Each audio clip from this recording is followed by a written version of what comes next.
Assalamualaikum warahmatullahi wabarakatuh. Selamat pagi anak-anak. Pagi Bu. Hari ini Ibu akan didampingi oleh Ibu Desti. Halo anak-anak. Perkenalkan, nama Ibu adalah Ibu Desti. Nah, hari ini Ibu akan menemani Ibu Urai untuk mengajar di kelas hari ini. Nah, sebelumnya bagaimana kabarnya hari ini? Alhamdulillah baik Bu. Alhamdulillah. Semoga semuanya dalam keadaan sehat ya, dan siap untuk mengikuti kegiatan pembelajaran hari ini. Nah, sebelum kita memulai kegiatan pembelajaran, kita berdoa terlebih dahulu ya. Ketua kelas, tolong pimpin doanya.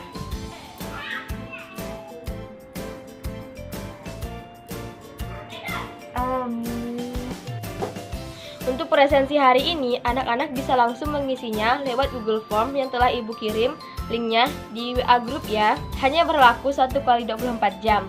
Jika terlewat dari itu, maka Ibu anggap kalian tidak hadir atau tidak mengikuti kegiatan pembelajaran hari ini. Sebelumnya, Ibu mau nanya nih, ada yang masih ingat pembelajaran yang telah kita lakukan pada minggu lalu tentang apa? Saya Bu. Ya, silahkan Budi. Sistem ekspresi. Ya, tepat, sistem ekskresi. Nah, apa itu sistem ekskresi? Ada yang masih ingat? Saya Bu. Ya, silahkan Anissa. Sistem ekspresi adalah sistem yang berperan dalam lupa Bu. Nisa lupa, padahal baru minggu lalu loh. Nanti dipelajari lagi ya tentang sistem ekskresi. Nah, anak-anak, siapa nih di sini yang masih ingat tentang sistem ekskresi itu apa? Saya Bu. Ya, silahkan Rudi. Sistem ekspresi adalah sistem yang berperan dalam proses pengembangan dan sisa Bu. Iya, tepat sekali.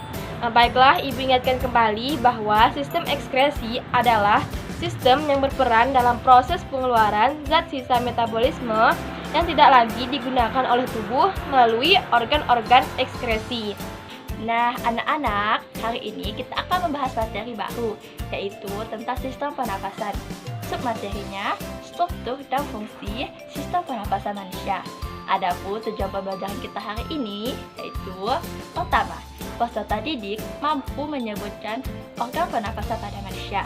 Kedua, peserta didik mampu menjelaskan fungsi dari organ pernapasan pada manusia. Nah, adapun manfaat dari kita mempelajari tentang sistem organ dan fungsi pernapasan untuk kehidupan sehari-hari, yaitu agar kalian lebih paham saat kita bernapas, ada beberapa organ yang memiliki peranannya tersendiri dalam sistem pernapasan.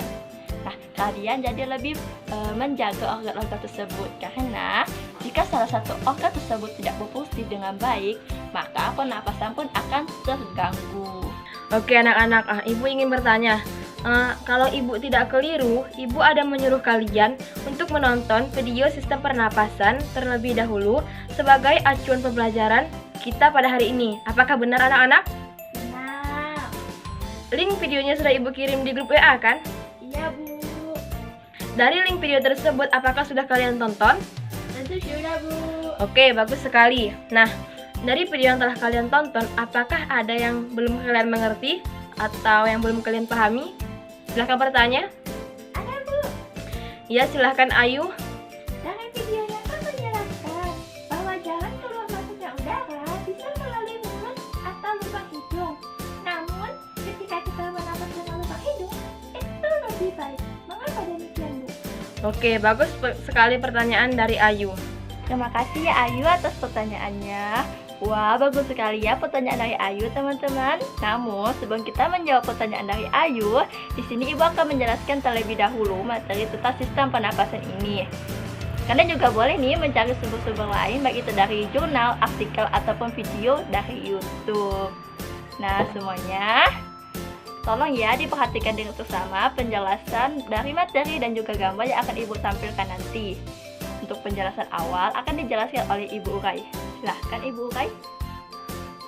Nah, anak-anak, karena di sini semuanya sudah pada menonton video yang telah Ibu lampirkan, jadi organ penyusun sistem pernapasan ada 7. Iya, ada 7. Yang pertama yaitu ada hidung, lalu ada faring, lalu ada laring, ada trakea atau batang tenggorokan, ada bronkus, ada paru-paru, dan juga ada alveolus.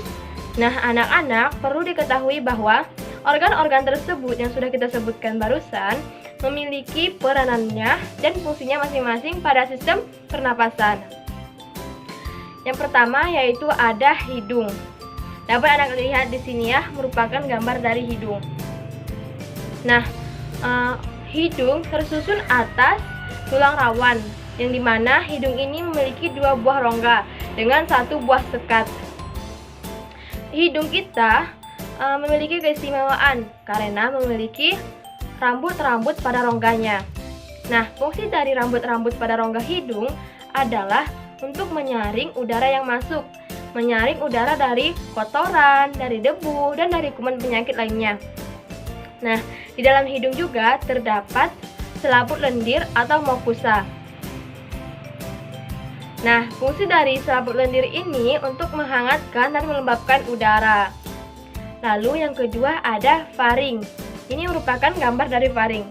Tolong diperhatikan dengan baik ya.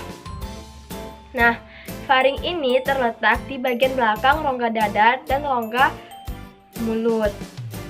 Nah, faring ini tersusun atas otot lurik yang diseliputi oleh membran mucosa. Nah, fungsi dari laring ini sebagai saluran udara dan pernapasan. Nah, lalu selanjutnya ada laring. Ini merupakan gambar dari laring ya anak-anak, tolong diperhatikan dengan seksama. Laring terletak di bagian belakang faring. Di dalam laring ada epiglotis, yang dimana saat kita bernapas, epiglotis tersebut akan terbuka. Fungsi dari laring ialah sebagai saluran udara menuju trakea. Lalu ada trakea atau batang tenggorokan. Nah, trakea atau batang tenggorokan merupakan organ sistem pernapasan yang menghubungkan laring dengan bronkus.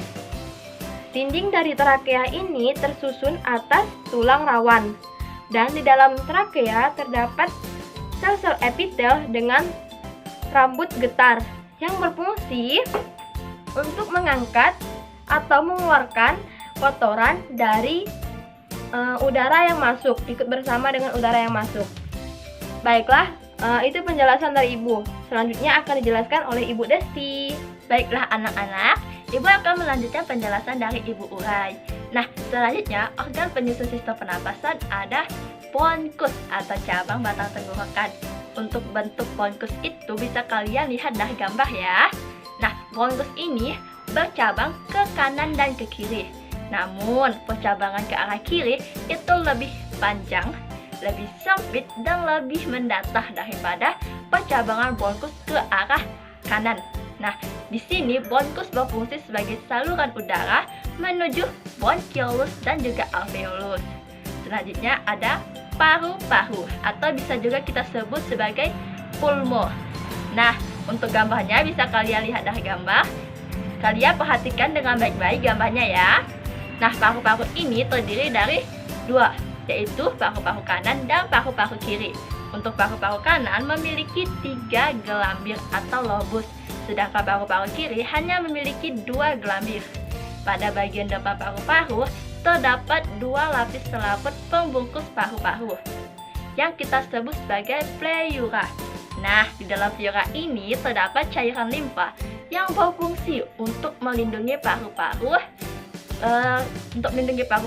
terhadap gesekan yang terjadi saat kita bernafas, yaitu ketika mengembang dan mengempis. Nah, yang terakhir ini itu ada alveolus. Nah, alveolus ini terdapat di dalam paru-paru. Bentuknya bisa kalian lihat pada gambar. Nah, alveolus ini tersusun dari jaringan epitel pipi dengan dinding yang elastis dan mengandung banyak kapiler darah. Dengan struktur tersebut memungkinkan terjadinya pertukaran gas secara difusi. Oleh karena itu, alveolus berfungsi sebagai tempat pertukaran gas dan juga sebagai tempat pertukaran gas oksigen dan karbon dioksida. Namun selain itu, alveolus juga berbentuk gelembung-gelembung seperti anggur merah. Nah, di mana hal itu berfungsi untuk memperluas bidang pertukaran gas. Nah, dari penjelasan yang telah Ibu jelaskan tadi sudah terjawab ya anak-anak pertanyaan dari Ayu yang bertanya mengenai mengapa sih kita lebih baik bernapas melalui hidung daripada melalui mulut. Jawabannya karena dalam hidung terdapat rambut-rambut halus dan juga selaput lendir, yang dimana rambut-rambut halus ini berfungsi untuk menyaring udara yang masuk, menyaring udara dari kotoran, dari kuman penyakit, dari debu, dan lain-lainnya. Begitu juga dengan selaput lendir. Fungsi selaput lendir di sini ialah untuk menghangatkan dan melembabkan udara yang masuk. Sedangkan pada mulut tidak ada tahapan penyaringan. Kita tidak tahu bahwa apakah yang kita hirup dari mulut ini membawa debu atau kuman penyakit. Seperti itu ya anak-anak. Baiklah anak-anak, buku materi kita sudah selesai. Ibu mau nih satu orang berikan kesimpulan kita pada hari ini. Kesimpulan dari materi yang telah kita pelajari. Nah, ayo siapa yang mau? Atau ibu tunjuk nih? Oke, ibu tunjuk aja ya. Bagaimana kalau Dea? Silahkan berikan kesimpulan kita pada hari ini. Baiklah Bu, kesimpulan kita pada hari ini itu sistem pernapasan pada manusia disusun oleh beberapa organ, yaitu terdiri dari hidung, faring, laring, trakea, bronkus, paru-paru, dan alveolus.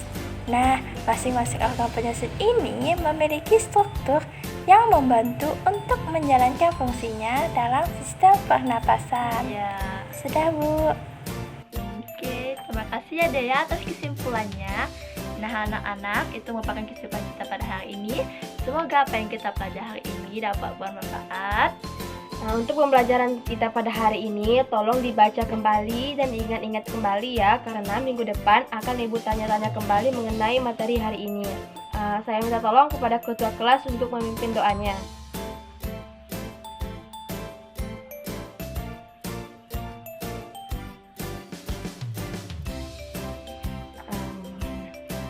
Sekian pembelajaran hari ini. Ibu tutup. Wabillahi taufiq wal hidayah. Wassalamualaikum warahmatullahi wabarakatuh.